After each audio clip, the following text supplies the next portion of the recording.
ಒಬ್ಬ ಕಾರ್ಯಕರ್ತನಂತೆ ವರ್ತನೆ ಮಾಡಬಾರ್ದು ಅಂತ ನಾವು ಇವತ್ತು ಪ್ರತಿಭಟನೆ ಮಾಡಿದ್ವಿ. ಯಾರು ಕಾಂಗ್ರೆಸ್ ಕಾರ್ಯಕರ್ತನಿಗೆ ಅಲ್ಲಿ ಅದು ಗುರುತಿಲ್ಲ, ಅದು ಅರವಿಂದ್ ಬೆಲ್ಲದವ್ರು ಗುರುತು ನನಗೆ ಮಾಹಿತಿ ಇಲ್ಲ, ಯಾರಿಗೆ ಕೊಟ್ಟಾರೋ ಗೊತ್ತಿಲ್ಲ. ಆದರೆ ಸ್ಪೀಕರಿನ ಹೇಳಿದ್ರು ನಾವು ವಾರ್ತಾ ಮತ್ತು ಪ್ರಚಾರ ಇಲಾಖೆಯಿಂದಲೇ ಮಾಡ್ಲಿಕ್ಕತ್ತೇವೆ, ಅದ್ರ ಮಾಹಿತಿ ನನಗಿಲ್ಲ. ಆಮೇಲೆ ಪ್ರಮುಖವಾಗಿ ಇಲ್ಲಿ ಶಾಸಕರಿಗೆ ಒಂದು ರೆಸ್ಟ್ ಮಾಡೋದಕ್ಕೆ ರಿಕ್ಲೈನರ್ ಚೇರ್ಗಳೆಲ್ಲ ಹಾಕಿದ್ದಾರೆ, ಲಕ್ಷ ಲಕ್ಷ ಖರ್ಚು ಮಾಡಿ ಪರ್ ಡೇಗೆ 10,000 ರೂಪಾಯಿ ಅಂತೆ. ಈ ರೀತಿ ಒಂದೆಲ್ಲ ಅವಕಾಶ ಇದೆಯಾ, ಒಂದು ನಿಮಗೆ ಅವಶ್ಯಕತೆ ಇದೆಯಾ ಸರ್?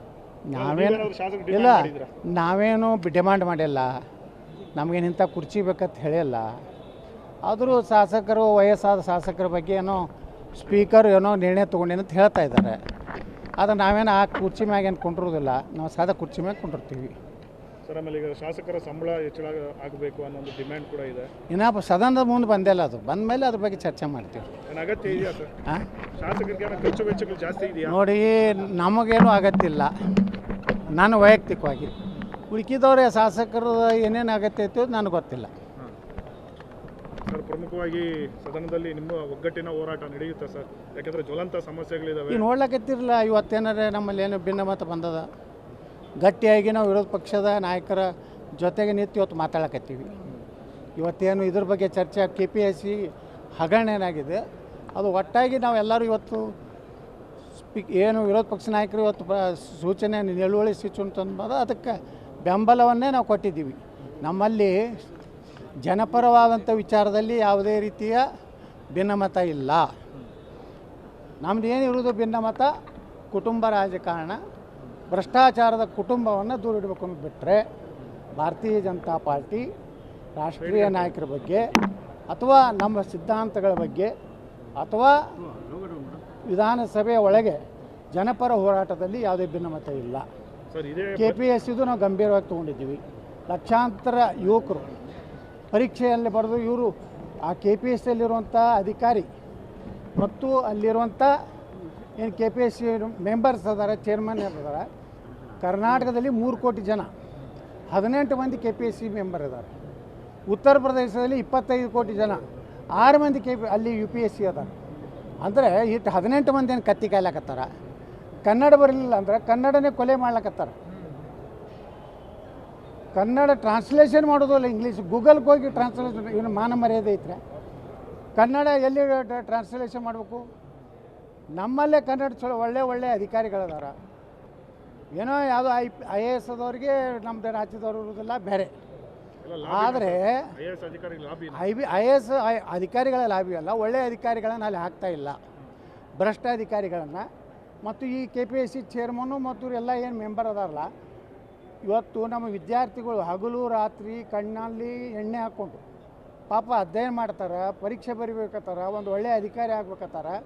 ಆದ್ರೆ ಒಂದೊಂದು ಪೋಸ್ಟಿಗೆ ಅಸಿಸ್ಟೆಂಟ್ ಕಮಿಷನರ್ಗೆ 2 ರಿಂದ 3 ಕೋಟಿ ರೂಪಾಯಿ ಲೂಟಿ ಮಾಡ್ಲಕತ್ತಾರ.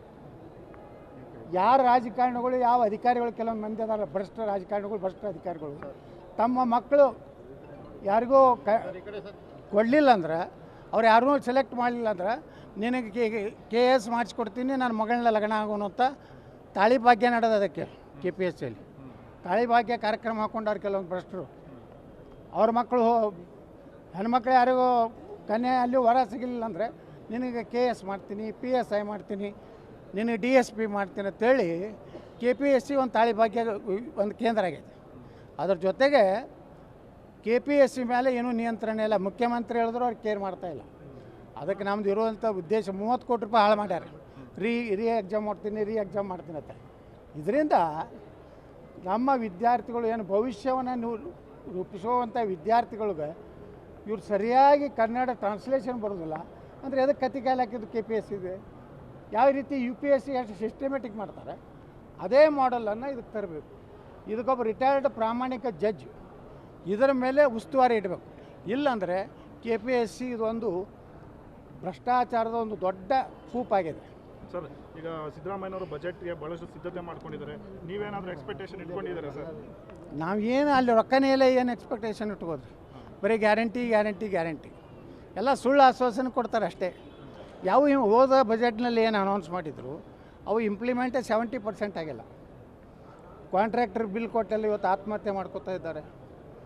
ಕಾಂಟ್ರಾಕ್ಟ್ರು ಆಂಧ್ರದ ಕಾಂಟ್ರಾಕ್ಟ್ರಿಗೆ ಒಂದೇ ದಿವಸ 800 ಕೋಟಿ ರೂಪಾಯಿ ಚೆಕ್ ಕೊಡ್ತಾರೆ ಮುಖ್ಯಮಂತ್ರಿ. ಆದರೆ ಕರ್ನಾಟಕದ ಗುತ್ತಿಗೆದಾರರಿಗೆ ಹಣನೇ ಇಲ್ಲ. ಪಾಪ ಅವರು ಸಾಲ ಸೂಲ ಮಾಡಿಕೊಂಡು ಆತ್ಮಹತ್ಯೆ ಮಾಡ್ಕೊತಾ ಇದ್ದಾರೆ. ಈ ಗುತ್ತಿಗೆದಾರರ ಪರಿಸ್ಥಿತಿ ಅತ್ಯಂತ ಚಿಂತಾಜನಕ ಇದೆ. ಕನ್ನಡ ಅವ್ರ ಮನೆ ಮಾರ್ತಾ ಇದ್ದಾರೆ, ಅವರು ಹೊಲ ಮನೆ ಮಾರಿ ಇವತ್ತು ಬಡ್ಡಿ ಹಂಗೆ ತಂದಂಥದ್ದು ಇವತ್ತು ಮಾಡ್ತಾ ಇರೋದು. ಇದು ಕರ್ನಾಟಕದ ಆರ್ಥಿಕ ಸ್ಥಿತಿ ಸ್ಪಷ್ಟವಾಗಿ ಕನ್ನಡಿದೆ. ಈ ಬಜೆಟ್ ತೊಗೊಂಡು ಏನು ಮಾಡೋದು, ಬಜೆಟ್ನಲ್ಲಿ ಅದೇ ಹೇಳ್ತಾರೆ, ಅದನ್ನು ಮಾಡ್ತೀನಿ ಇದನ್ನು ಮಾಡ್ತೀನಿ. ಪಂಚ ಗ್ಯಾರಂಟಿ ಭಾಳ ಯಶಸ್ವಿಯಾಗಿದೆ, ವಿಶ್ವಸಂಸ್ಥೆ ನಮ್ಮನ್ನು ಹೊಗಳಿದೆ ಅಂತ ಹೇಳ್ಕೊಂಡು ಹೇಳಿಕೆನೇ ಇದೆ. ಸರ್, ನಿಮ್ಮ ಪಕ್ಷದಲ್ಲಿ ಎಲ್ಲ ಭಿನ್ನಾಭಿಪ್ರಾಯ ಸರಿ ಹೋಗ್ತಕ್ಕಂಥ ಒಂದು ಕಾಲ ಬಂದಿದೆಯಾ ಸರ್? ಯಾಕೆಂದರೆ ಬಜೆಟ್ ಒಳಗಡೆ ರಾಜ್ಯಾಧ್ಯಕ್ಷರ ಬದಲಾವಣೆಗೆ ತೀವ್ರವಾದಂಥ ಒಂದು ಪ್ರಯತ್ನ ಪಟ್ಟಿದ್ರಿ, ಆದರೆ ಫಲ ಸಿಗಲಿಲ್ಲ ಅಂತನಾ? ಹೆಂಗೆ ಫಲ ಸಿಕ್ಕಿಲ್ಲ ಅಂತ ಹೇಳ್ತೀರಿ? ಫಲ ಸಿಕ್ಕೈತೆ ತಡೆ ಸಾಧ್ಯ ಆಗೈತೆ. Status quo. ಇಲ್ಲಾಂದರೆ ಇಟ್ಟೊತ್ತಿಗೆ ಘೋಷಣೆ ಮಾಡಿ ಕೂಗು ಹೊಡಿತಿದ್ರು. ಕೂಗು ಹೊಡೆಯೋಂಥ ಪರಿಸ್ಥಿತಿ ಇಲ್ಲ. ನೀವೇನು ಮಾಧ್ಯಮದವ್ರು ಗಾಬರಿಯಾಗಿ ನಮ್ಮ ವಿಜಯೇಂದ್ರ ಆಗದೇ ಇದ್ದರೆ ನಮ್ಮ ಪರಿಸ್ಥಿತಿ ಅನ್ನೋದು ನೀವು ಭಯ ಪಡಬೇಡ್ರಿ. ಒಬ್ಬ ಕಾರ್ಯಕರ್ತನಂತೆ ವರ್ತನೆ ಮಾಡಬಾರ್ದು ಅಂತ ನಾವು ಇವತ್ತು ಪ್ರತಿಭಟನೆ ಮಾಡಿದ್ವಿ. ಯಾರು ಕಾಂಗ್ರೆಸ್ ಕಾರ್ಯಕರ್ತನಿಗೆ ಅಲ್ಲಿ ಅದು ಗುರುತಿಲ್ಲ, ಅದು ಅರವಿಂದ್ ಬೆಲ್ಲದವ್ರು ಗುರುತು ನನಗೆ ಮಾಹಿತಿ ಇಲ್ಲ, ಯಾರಿಗೆ ಕೊಟ್ಟಾರೋ ಗೊತ್ತಿಲ್ಲ. ಆದರೆ ಸ್ಪೀಕರಿನ ಹೇಳಿದ್ರು ನಾವು ವಾರ್ತಾ ಮತ್ತು ಪ್ರಚಾರ ಇಲಾಖೆಯಿಂದಲೇ ಮಾಡ್ಲಿಕ್ಕತ್ತೇವೆ. ಅದ್ರ ಮಾಹಿತಿ ನನಗಿಲ್ಲ. ಆಮೇಲೆ ಪ್ರಮುಖವಾಗಿ ಇಲ್ಲಿ ಶಾಸಕರಿಗೆ ಒಂದು ರೆಸ್ಟ್ ಮಾಡೋದಕ್ಕೆ ರಿಕ್ಲೈನರ್ ಚೇರ್ಗಳೆಲ್ಲ ಹಾಕಿದ್ದಾರೆ, ಲಕ್ಷ ಖರ್ಚು ಮಾಡಿ ಪರ್ ಡೇಗೆ 10,000 ರೂಪಾಯಿ ಅಂತೆ. ಈ ರೀತಿ ಒಂದೆಲ್ಲ ಅವಕಾಶ ಇದೆಯಾ? ಒಂದು ನಿಮಗೆ ಅವಶ್ಯಕತೆ ಇದೆಯಾ ಸರ್? ನಾವೇನು ಡಿಮಾಂಡ್ ಮಾಡಿಲ್ಲ, ನಮಗೇನು ಇಂಥ ಕುರ್ಚಿ ಬೇಕಂತ ಹೇಳಿಲ್ಲ. ಆದರೂ ಶಾಸಕರು, ವಯಸ್ಸಾದ ಶಾಸಕರ ಬಗ್ಗೆ ಏನೋ ಸ್ಪೀಕರ್ ಏನೋ ನಿರ್ಣಯ ತೊಗೊಂಡೇನಂತ ಹೇಳ್ತಾ ಇದ್ದಾರೆ. ಆದರೆ ನಾವೇನು ಆ ಕುರ್ಚಿ ಮ್ಯಾಗೇನು ಕೊಂಡಿರೋದಿಲ್ಲ, ನಾವು ಸಾದಾ ಕುರ್ಚಿ ಮ್ಯಾಗ ಕೊಂಡಿರ್ತೀವಿ. ಸರ್, ಆಮೇಲೆ ಈಗ ಶಾಸಕರ ಸಂಬಳ ಹೆಚ್ಚಳ ಆಗಬೇಕು ಅನ್ನೋ ಒಂದು ಡಿಮ್ಯಾಂಡ್ ಕೂಡ ಇದೆ. ಇನ್ನೂ ಸದನದ ಮುಂದೆ ಬಂದಿಲ್ಲ, ಅದು ಬಂದ ಮೇಲೆ ಅದ್ರ ಬಗ್ಗೆ ಚರ್ಚೆ ಮಾಡ್ತೀವಿ. ಅಗತ್ಯ ಇದೆಯಾ ಸರ್? ಶಾಸಕರಿಗೆ ಖರ್ಚು ವೆಚ್ಚಗಳು ಜಾಸ್ತಿ ಇದೆಯಾ? ನೋಡಿ, ನಮಗೇನು ಅಗತ್ಯ ಇಲ್ಲ.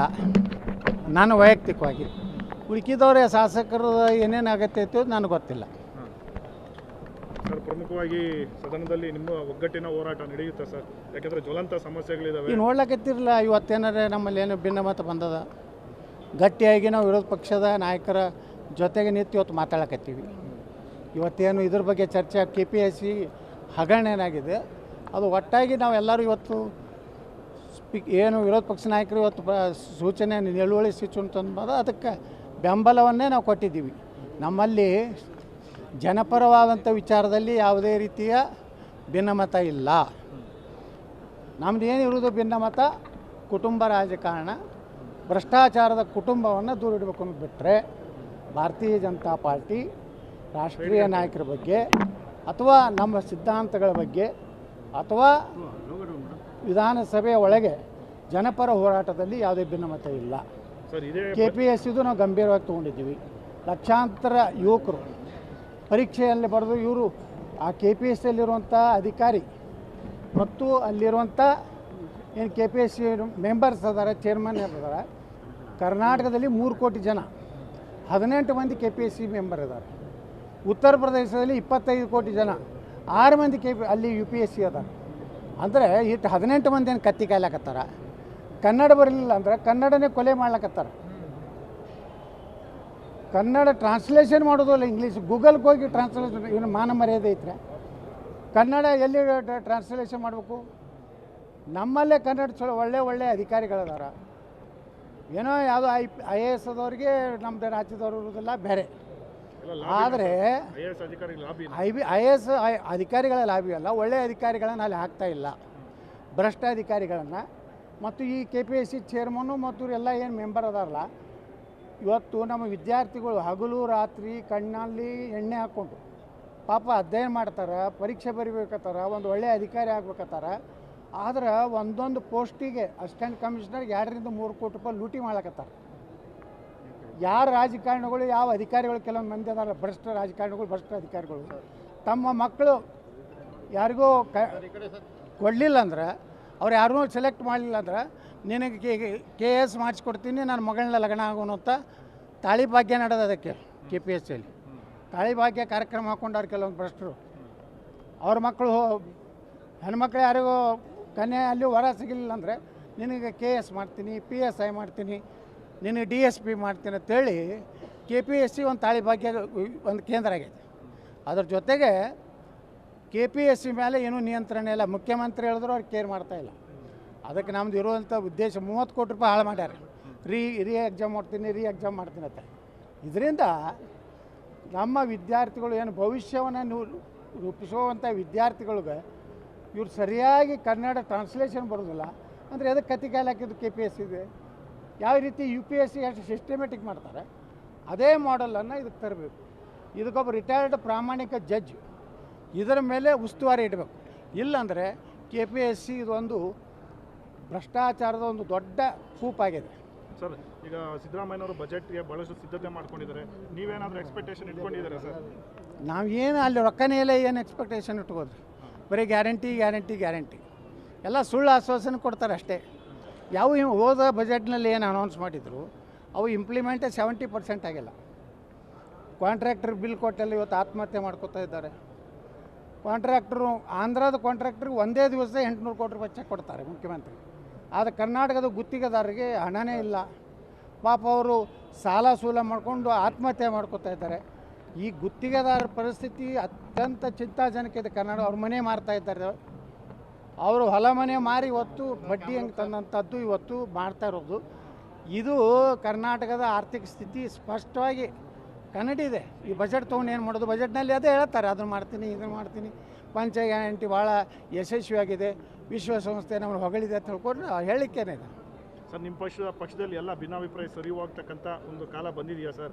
ಯಾಕೆಂದರೆ ಬಜೆಟ್ ಒಳಗಡೆ ರಾಜ್ಯಾಧ್ಯಕ್ಷರ ಬದಲಾವಣೆಗೆ ತೀವ್ರವಾದಂಥ ಒಂದು ಪ್ರಯತ್ನ ಪಟ್ಟಿದ್ರಿ, ಆದರೆ ಫಲ ಸಿಗಲಿಲ್ಲ ಅಂತನಾ? ಹೆಂಗೆ ಫಲ ಸಿಕ್ಕಿಲ್ಲ ಅಂತ ಹೇಳ್ತೀರಿ? ಫಲ ಸಿಕ್ಕೈತೆ ತಡೆ ಸಾಧ್ಯ ಆಗೈತೆ. Status quo. ಇಲ್ಲಾಂದರೆ ಇಟ್ಟೊತ್ತಿಗೆ ಘೋಷಣೆ ಮಾಡಿ ಕೂಗು ಹೊಡಿತಿದ್ರು. ಕೂಗು ಹೊಡೆಯೋಂಥ ಪರಿಸ್ಥಿತಿ ಇಲ್ಲ. ನೀವೇನು ಮಾಧ್ಯಮದವ್ರು ಗಾಬರಿಯಾಗಿ ನಮ್ಮ ವಿಜಯೇಂದ್ರ ಆಗದೇ ಇದ್ದರೆ ನಮ್ಮ ಪರಿಸ್ಥಿತಿ ಅನ್ನೋದು ನೀವು ಭಯ ಪಡಬೇಡ್ರಿ.